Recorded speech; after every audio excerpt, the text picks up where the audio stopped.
एक समय की बात है, एक राजा की 7 पुत्रियां थीं, जिनमें से सबसे छोटी पुत्री का नाम वीरवती था। वीरवती का विवाह एक वीर राजा से हुआ था। वीरवती अपने भाइयों की अत्यधिक लाडली थी। शादी के बाद वीरवती ने पहली बार करवा चौथ का व्रत रखा। व्रत के दौरान वह अपने मायके में थी और बिना कुछ खाए पिए पूरे दिन रहना उसके लिए कठिन हो रहा था। दिन ढलने के साथ ही वीरवती को भूख और प्यास से बहुत बेचैनी महसूस होने लगी। यह देख उसके भाई उससे सहन नहीं कर पाए। वे अपनी बहन को व्रत तुड़वाने का उपाय सोचने लगे। उन्होंने एक छल रचा और पास के पेड़ पर एक दर्पण लगाकर उसकी रोशनी वीरवती को दिखा दी, जिससे उसे यह लगे कि चांद निकल आया है।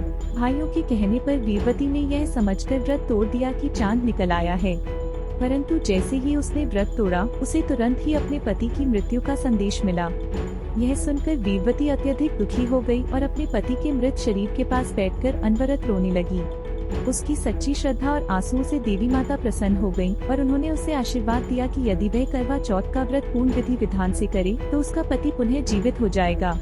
वीरवती ने दृढ़ निश्चय किया और पुनः करवा चौथ का व्रत रखा। इस बार उसने पूरे नियमों का पालन किया और उसकी तपस्या के फलस्वरूप यमराज ने उसके पति को जीवनदान दे दिया।